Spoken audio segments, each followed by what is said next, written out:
नमस्कार दोस्तों, स्वागत है आपका मेरे चैनल पर। आज हम बात करने वाले हैं एक प्रमुख नेपाली राजनेता जिन्होंने अमेरिकी नागरिकता को छोड़कर नेपाली राजनीति में कदम रखा था और अपने पहले ही चुनाव में बम्पर जीत दर्ज करते हुए पहली बार में ही नेपाल के उप प्रधानमंत्री और गृह मंत्री बन के अपनी सेवाएं दी। जी हाँ, हम बात करने जा रहे हैं रवि लामिछाने के बारे में। रवि लामिछाने का कैरियर छोटा है लेकिन बहुत उतार चढ़ाव से भरा हुआ है। रवि लामिछाने एक पूर्व पत्रकार और एंकर है जिन्होंने अपने टीवी शो के जरिए जनता के दिलों में जगह बनाई, जिसमें उन्होंने सरकार की गलतियों को उजागर किया और नागरिकों के लिए उनकी समस्याओं का समाधान किया।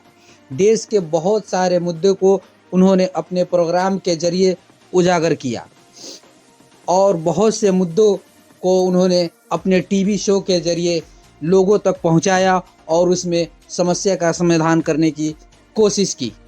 उनकी पार्टी रिपब्लिकन समाजवादी पार्टी यानी कि रासपा का उत्थान बहुत तेज़ी से हुआ था। दिसंबर 2022 में चितवन 2 से रवि ने बहुत ही बम्पर जीत हासिल की थी। वह जीतकर प्रतिनिधि सभा के सदस्य बने। केवल 5 महीने के मेहनत और उनके संवाद पर लोगों ने विश्वास किया और उनकी पार्टी को संसद में चौथी सबसे बड़ी पार्टी बना दी। जहां रासपा ने अपना कैंडिडेट उतारा, लोगों ने बहुत प्यार और स्नेह दिया। ज़्यादा से ज़्यादा लोगों ने उनके कैंडिडेट को जिताया। लेकिन रासपा को झटका तब लगा जब नेपाल के सुप्रीम कोर्ट ने एक ऐतिहासिक फैसला सुनाया कि रवि लामिछाने नेपाली नागरिक नहीं है। इसका मतलब यह था कि उन्होंने न केवल अपने गृह मंत्री और उप प्रधानमंत्री के पद को खोया बल्कि अपनी पार्टी के नेतृत्व भी उनके हाथों से गया। ये रवि लामिछाने के राजनीतिक कैरियर का पहला डाउनफॉल था। माननीय सुप्रीम कोर्ट के फैसले के बाद जब रवि लामिछाने इंटरव्यू देने के लिए आए तो उन्होंने अपने इंटरव्यू में कहा कि मैं कुछ नहीं बोल सकता हूं क्योंकि मैं नागरिक ही नहीं हूं, क्योंकि यहाँ की अदालत ने मुझे अनागरिक घोषित कर दिया है, इसलिए मैं कुछ नहीं बोल पाऊंगा और वहाँ से चल दी। फिर वहाँ से रवि लामिछाने प्रधानमंत्री कार्यालय बालुआटार पहुँचे। वहाँ उन्होंने अपना इस्तीफा तत्कालीन प्रधानमंत्री पुष्प कमल दाहाल प्रचंड के हाथों में सौंपा। नेपाल के इतिहास में ये पहली मर्तबा हुआ था जब एक सिटिंग उप प्रधानमंत्री और गृह मंत्री को उनके नागरिकता के वजह से अयोग्य घोषित किया गया था, उनके नागरिकता को बदर किया गया था। इसके बाद नेपाल के राजनीति में काफ़ी उतार चढ़ाव और पूरे देश में राजनीति उथल पुथल सी मच गई। रवि लामिछाने का इस्तीफा रासपा पार्टी के लिए और उसके भविष्य के लिए एक बहुत ही बड़ा सवाल पैदा कर रहा था। हालांकि पार्टी अस्तित्व में तो होती, पार्टी अस्तित्व में तो रहेगी, लेकिन उसने अपने कप्तान को ही खो दिया। अब यह देखना था कि रासपा के सांसद और रासपा के मंत्री राष्ट्रपति चुनाव में, जो कि राष्ट्रपति चुनाव होने वाला था, उसमें किसको अपनाएंगे और किसे अपना समर्थन देंगे। रवि लामिछाने जिस सरकार में उप प्रधानमंत्री तथा गृह मंत्री के पद पर बहाल थे, वो लगभग 7 पार्टी की गठबंधन की सरकार थी, जिसमें माओवादी केंद्र और नेकपा एमाले जैसी बड़ी पार्टी भी शामिल थी और उन लोगों के सलाह के हिसाब से भी रासपा को चलना।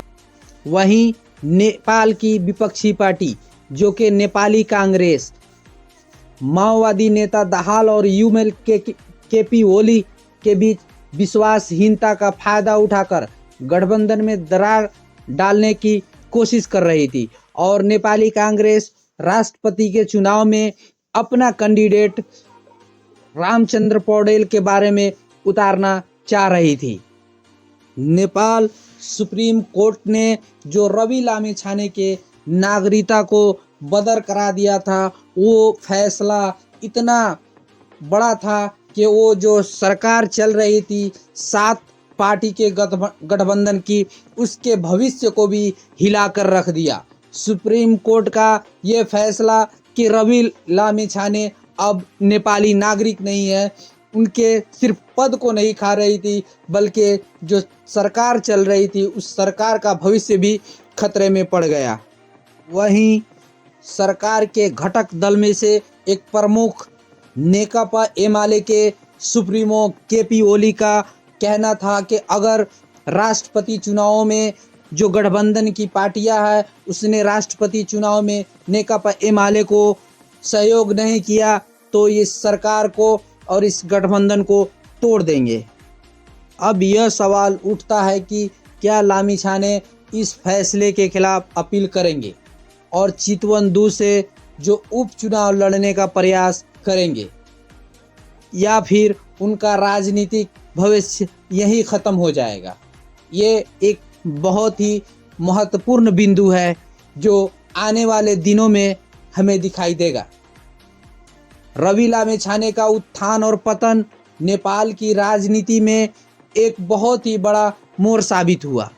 आज तक के इतिहास में नेपाल में कोई भी ऐसी पार्टी न हो जितने इतना जल्दी अपना उत्थान और इतना जल्दी प्रगति किया हो। लेकिन रवि लामिछाने की पार्टी ने जिस तरह से पहले ही अपने इलेक्शन में काफ़ी ज़ोर शोर से लड़ी और काफ़ी अच्छी मार्जिन से काफ़ी बढ़िया सीटें जीत कर आई। अगर दोस्तों आपको ये कहानी अच्छी लगी हो, अगर आप चाहते हैं कि ये कहानी और भी लोगों तक पहुँचे और भी लोग इसके बारे में जाने और भी लोग रवि लामिछाने को समझे, तो मेरे इस चैनल को लाइक और सब्सक्राइब करें और शेयर करें ताकि यूट्यूब इस कहानी को और भी लोगों तक पहुंचाए। धन्यवाद। खुश रहिए, आबाद रहिए।